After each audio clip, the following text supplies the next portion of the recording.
যদি ভালো হতে চাও সর্বপ্রথম মিথ্যা বলা ছেড়ে দাও। হযরত মুহাম্মদ সাল্লাল্লাহু আলাইহি ওয়াসাল্লাম। অন্যের প্রতি খারাপ ধারণা করাও অন্যায়। হযরত আলী রাদিয়াল্লাহু তাআলা।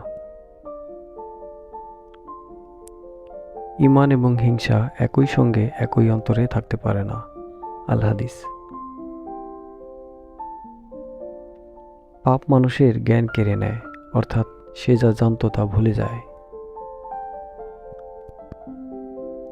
যার অন্তরে সরিষার দানা পরিমাণ ঈমান থাকবে সে জাহান্নামে প্রবেশ করবে না। হযরত মুহাম্মদ সাল্লাল্লাহু আলাইহি ওয়াসাল্লাম। সমস্যা সবারই আছে, তবে ভাগ্যবান তারাই যারা আল্লাহর উপর ভরসা রাখে। কারো উপর রাগান্বিত হবেন না, নিজেকেও অন্যের রাগের কারণ হতে দিবেন না।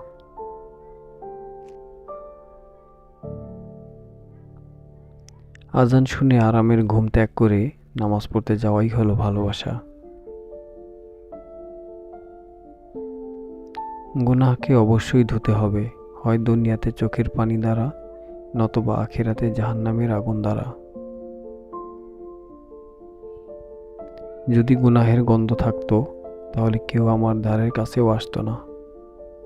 সবচেয়ে উদাসীন হৃদয় হলো যে বিপদে পড়েও আল্লাহকে ডাকে না, আর সবচেয়ে জাগ্রত হৃদয় হলো যে নিয়ামত পেয়েও আল্লাহকে বলে না। যে কষ্ট আল্লাহর কথা স্মরণ করিয়ে দেয় সেটা হচ্ছে নিয়ামত। মাওলানা তারিক জামিল। ভিডিওটি দেখার জন্য অসংখ্য ধন্যবাদ। এরকম আরও সুন্দর সুন্দর ভিডিও পেতে আমাদের চ্যানেলটি সাবস্ক্রাইব করে পাশেই থাকুন। আপনার ইহকাল এবং পরকাল সুন্দর হোক। আসসালামু আলাইকুম ওয়া রাহমাতুল্লাহি ওয়া বারাকাতুহু।